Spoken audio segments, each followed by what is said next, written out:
മൂലാധാരമാണ് ധനത്തിൻ്റെ കേന്ദ്രം. മൂലാധാരം ബ്ലോക്ക് ആകുമ്പോഴാണ് നമുക്ക് സമ്പത്തിലുണ്ടാവുക. നമുക്ക് എല്ലാവർക്കും ഉണ്ട് ഒരു ഇൻഡ്യൂഷൻ, ഇപ്പം ഇന്ന് ഇതേ പോണ്ട, ഇന്ന് നീ ഡ്രസ്സ് ധരിക്കേണ്ട. നമ്മുടെ മനസ്സാക്ഷി പറയില്ലേ, നമുക്ക് ഓറകൾ കൂടും.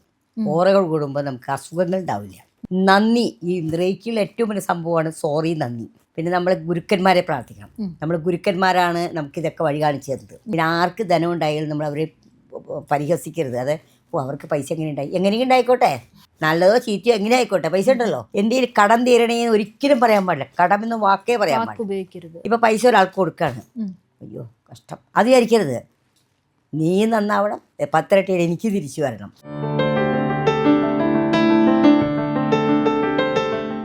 നക്ഷത്രങ്ങളുടെ ഭാഷയും ഗ്രഹങ്ങളുടെ സന്ദേശങ്ങളും ജീവിതത്തിൻ്റെ വഴികളിൽ വെളിച്ചമേകുന്ന പുണ്യം ബൈ ഇന്ത്യ ലൈവിൻ്റെ ഈ ആത്മീയ ജ്യോതിഷയാത്രയിലേക്ക് സ്വാഗതം. ഇന്ന് നമ്മളോടൊപ്പം ഉള്ളത് ജ്യോതിഷിയും റേക്കി മാസ്റ്ററുമായ ഡോക്ടർ രാജലക്ഷ്മി അമ്മയാണ്. മാഡം നമസ്കാരം. നമസ്കാരം.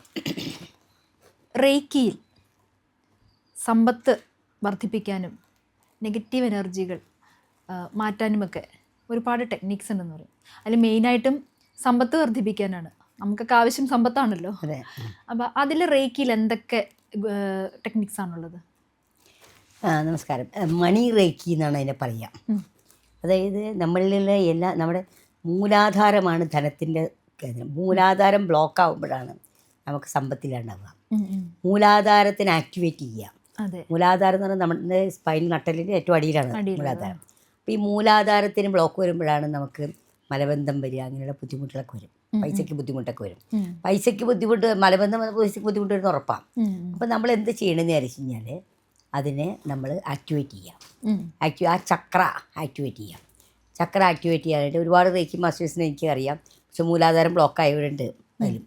അപ്പോൾ മൂലാധാരം ബ്ലോക്ക് ആദ്യം നമ്മുടെ ചക്രാസിൽ ഏറ്റവും ഫസ്റ്റാണ് മൂലാധാരം. അത് മണി റിലേറ്റഡാണ്. മൂലാധാരമാണ് മണി റിലേറ്റഡ്. അതിൻ്റെ നാഥനാണ്, ഭൂമിയാണ്, എങ്കിലും വിനായകരാണ് ഈ ധനത്തിൻ്റെ കാള്. മൂലാധാരത്തിൻ്റെ ദേവത ഭൂമിയാണെങ്കിലും വിനായകരെയാണ് നമ്മൾ പ്രാർത്ഥിക്കുക സാധാരണ. പിന്നെ അടുത്തതാണ് സ്വാധിഷ്ഠാനം. അതാണ് നമ്മൾ personal relation, husband and wife റിലേഷനൊക്കെ വരുന്നത് സ്വാധിഷ്ഠാനം തെളിയുമ്പോഴാണ്. അത് ബ്ലോക്കായി കഴിഞ്ഞാലാണ് ഹസ്ബൻഡ് ആൻഡ് വൈഫ്. സ്നേഹമായിരുന്നു ഇന്നലെ വരെ, ഇന്ന് വലിയ വഴക്കാണെന്ന് പറയില്ലേ, അത് സ്വാധിഷ്ഠാനം ബ്ലോക്ക് ആകുമ്പോഴാണ്. പിന്നെ ഭക്ഷണം കാര്യങ്ങളൊക്കെ കിട്ടാതെ വരികയോ കിട്ടുന്ന സ്ഥലം കഴിക്കാൻ പറ്റാതിരിക്കുന്ന അവസ്ഥയാണ് മണിപൂരകത. മണിപൂരകത അഗ്നിയാണത്. പിന്നെ അനാഗതം, സ്നേഹം. ഇപ്പോൾ നമ്മളോട് പലർക്കും സ്നേഹം ഉണ്ടാവും. പറയുമോ, അബ്ദുൽ കലാമിന് എല്ലാവർക്കും ഇഷ്ടമാണ്. ഇദ്ദേഹത്തിന് അനാഗൃതം ബ്ലോക്കല്ല, ഓപ്പണാണ്. അപ്പോൾ അങ്ങനെ നമ്മൾ അനാഗൃതം ഓപ്പണായി നമ്മളെല്ലാവരും ഇഷ്ടപ്പെടുന്നു, സ്നേഹിക്കുന്നു, നമുക്കും സ്നേഹം തോന്നും, നമുക്ക് ആരോടും ദേഷ്യം ഉണ്ടാവില്ല. അതാണ് അനാഗൃതത്തിൽ. ഇനി വിശുദ്ധി, നമുക്ക് ഇൻഡ്യൂഷൻ കിട്ടും ഓരോ കാര്യം. ജ്യോതിഷന്മാരുടെയൊക്കെ വിശുദ്ധി നന്നായിരിക്കുന്ന പറയും. തൈറോയിഡ് അസുഖങ്ങൾ ഉണ്ടാവാൻ പാടില്ല എന്ന് പറയും. അപ്പോൾ വിശുദ്ധിയിലാക്കിയാണ് നമുക്ക് ജ്യോതിഷത്തിൻ്റെ സാധാരണ നമുക്ക് എല്ലാവർക്കും ഉണ്ട് ഒരു ഇൻഡ്യൂഷൻ, ഇപ്പം ഇന്ന് ഇതേ പോണ്ട, ഇന്ന് നീ ഡ്രസ്സ് ധരിക്കേണ്ട. നമ്മുടെ മനസ്സാക്ഷി പറയില്ലേ, അത് ഈ വിശുദ്ധിയുടെ പവർ കൂടുമ്പോഴാണ് നമുക്ക് മുൻകൂട്ടി അറിയാൻ പറ്റും വരാൻ പോകുന്ന കാര്യങ്ങൾ. മുൻകൂട്ടി നമുക്ക് പ്രവചനമല്ല, അറിയാൻ പറ്റും. ഇനി ആജ്ഞാചക്രം, ഇതാണ് പ്രധാനം. ഇതിലാണ് നമുക്ക് എല്ലാ കാര്യങ്ങളും, എല്ലാ വൈദ്യുതിയും കാര്യങ്ങളൊക്കെ വരുന്നത്. അത് ഇങ്ങനെ ഈ ത്രികോണം പോലത്തെ ഇങ്ങനെ ഒരു ഈ ഭാഗം ആജ്ഞാചക്രം എന്ന് പറയും. മൂന്നാം കണ്ണെന്നും പറയും. മൂന്നാം കണ്ണെന്ന് പറയും. തേർഡ് ഐ എന്നൊക്കെ പറയും. അപ്പോൾ ഇതിൽ ആക്ടിവേറ്റ് ആയിക്കഴിഞ്ഞാൽ നമുക്ക് ഓറകൾ കൂടും. ഓറകൾ കൂടുമ്പോൾ നമുക്ക് അസുഖങ്ങൾ ഉണ്ടാവില്ല. ഒരു ആജ്ഞ നമ്മൾ പറയുന്നതൊക്കെ അനുസരിക്കാൻ കേൾക്കാൻ ആളുണ്ടാവും എന്നർത്ഥം. ഒരു നല്ലൊരു പ്രാസംഗികനൊക്കെ ഇതുണ്ടെങ്കിൽ ചിലർ പ്രസംഗിക്കാൻ ഒന്നുമില്ലെങ്കിലും ആൾക്കാർ കേട്ടിരിക്കും. ചിലർ പറയണമെങ്കിൽ നല്ല കാര്യമാണെങ്കിൽ ആരും കേൾക്കില്ല. അത് ഈ ഇതിൻ്റെ. പിന്നെ സഹസ്രാരം, അത് നമ്മുടെ കൺട്രോളിലല്ല. അത് 1000 തെള്ള് താമരയാണത്, ഭഗവാന്റെ ഒരു തളവ്. പടിയാറും കടന്ന് ചെല്ലുമ്പോൾ ശിവനെ കാണാകുമെന്ന് പറയില്ലേ, അതാണ് ഇതിനർത്ഥം. അപ്പോൾ ഈ ഓരോ ചക്രാസിൽ പ്രധാനപ്പെട്ടതാണ് ഈ ധനത്തിനെ സംബന്ധിച്ചവരാണ് മൂലാധാരം. എല്ലാ ചക്രങ്ങളും ആക്ടിവേറ്റ് ആവണം ജീവിതത്തിന്, വിജയത്തിനും. പക്ഷെ ധനമാണ് ഏറ്റവും ഒരു പ്രധാനപ്പെട്ട സങ്കടമായിട്ട് ചില ആളുകൾക്ക്. ധനം വേണം, ധനം ഇല്ലാണ്ട് കാര്യമില്ല. പക്ഷെ ധനം മാത്രം ഉണ്ടായാൽ പോരാ, അതിനും കുറേ കാര്യങ്ങളുണ്ട്. ധനം വരാനായിട്ട് നമ്മൾ ദിവസവും രാവിലെ എഴുന്നേറ്റ ഉടനെ തന്നെ, ധനം തന്നെ മൊത്തത്തിൽ നമ്മൾ രാവിലെ എഴുന്നേറ്റ ഉടനെ തന്നെ നമ്മുടെ ബെഡിൽ തന്നെ ഇരുന്നുകൊണ്ട് ഫേസ് ടു നോർത്ത്, വടക്കോട്ട് തിരിഞ്ഞിരിക്കുക. വടക്കോട്ട് തിരിഞ്ഞിരുന്ന് നമ്മൾ ഭഗവാനെ പ്രാർത്ഥിക്കുക. ഇഷ്ടമുള്ള നേരം പ്രാർത്ഥിക്കാം. നമ്മൾ ഏതാചാരത്തിൽ ജീവിക്കണോ അതെ, അതായത് യൂണിവേഴ്സിറ്റിയാണ് പ്രാർത്ഥിക്കുന്നത്, പ്രപഞ്ചത്തിനെ പ്രാർത്ഥിക്കുന്നത്. ഞാൻ നന്ദി. ഈ റേക്കിയിൽ ഏറ്റവും വലിയ സംഭവമാണ് സോറി, നന്ദി. നമ്മൾ മലയാളികൾക്ക് കുറവാണ്. ഗ്രാറ്റിറ്റ്യൂഡ് ഗ്രാറ്റിറ്റ്യൂഡ് നമുക്ക് മലയാളികൾക്ക് വളരെ കുറവാണ് അത്.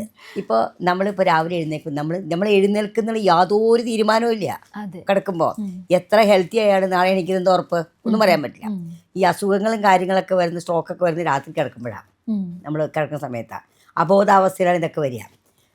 അപ്പോൾ നമ്മൾ രാവിലെ എഴുന്നേറ്റ ഉടനെ എന്ത് ചെയ്യണം, ബെഡിൽ തന്നെ ഇരുന്ന് ചമ്മറം പടിഞ്ഞിരുന്ന് അല്ലെങ്കിൽ എങ്ങനെയായാലും ഇരുന്നിട്ട് പ്രാർത്ഥിക്കുക.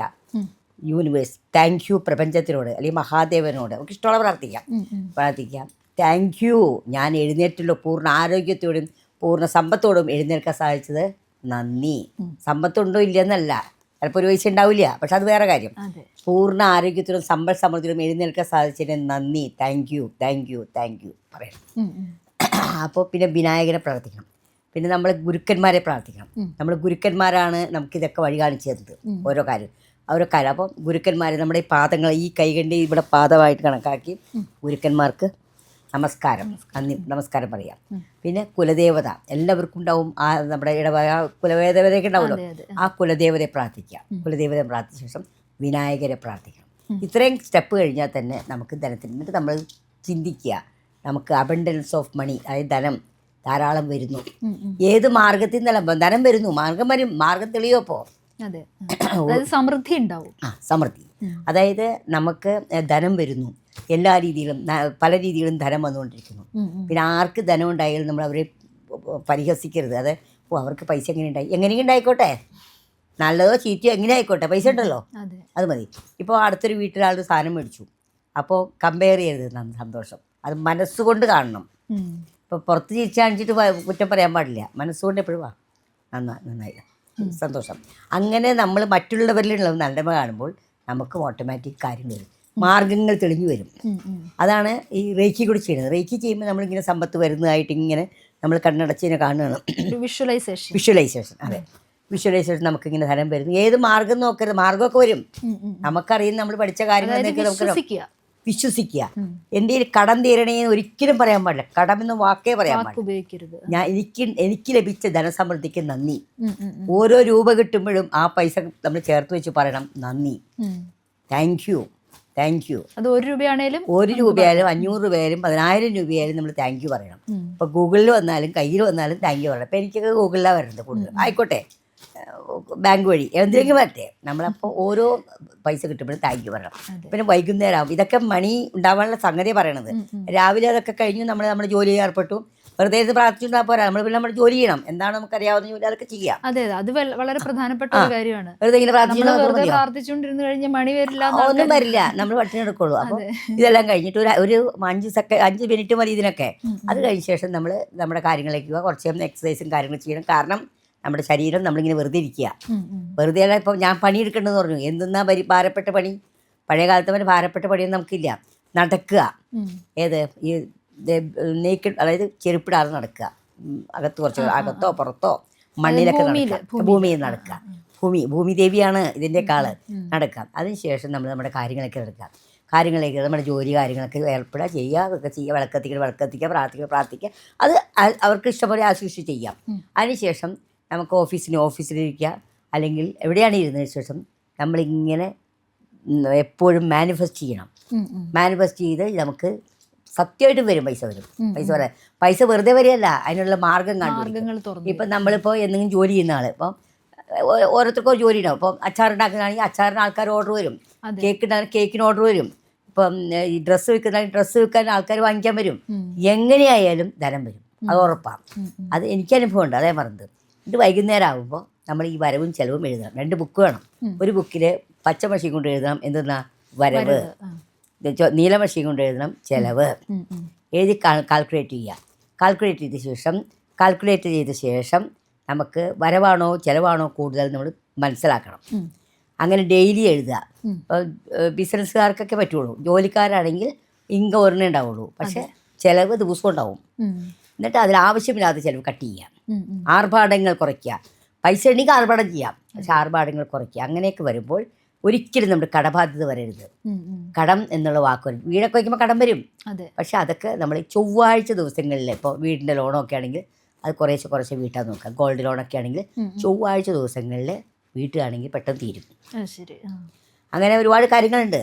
അപ്പം ഇങ്ങനെയുള്ള കാര്യങ്ങൾ നമ്മുടെ മാനിഫെസ്റ്റേഷനാണ് കാര്യം. ഇപ്പം നമുക്കൊരാൾക്ക് പൈസ കൊടുക്കുകയാണെങ്കിൽ ഇതെല്ലാം റേക്കിയുമായിട്ട് റേക്കിയായിട്ട് ബന്ധപ്പെട്ടാണ് ഇതൊക്കെ. ഇപ്പം പൈസ ഒരാൾക്ക് കൊടുക്കുകയാണ്, അയ്യോ കഷ്ടം അത് വിചാരിക്കരുത്. നീ നന്നാവണം, 10 ഇരട്ടിയായിട്ട് എനിക്ക് തിരിച്ചു വരണം. നീ വാങ്ങിക്കുന്ന ആളും നന്നാവണം, ലഭിക്കുന്ന ആളും 10 ഇരട്ടിയായിട്ട് തിരിച്ചു വരട്ടെ എന്ന് തന്നെ ഇങ്ങനെ സന്തോഷത്തോടു കൂടി കൊടുക്കുക. സന്തോഷത്തോടെ കൊടുക്കുക, എന്ത് കാര്യമായാലും. അങ്ങനെ വന്നാൽ നമ്മളുടെ പണം തീരില്ല.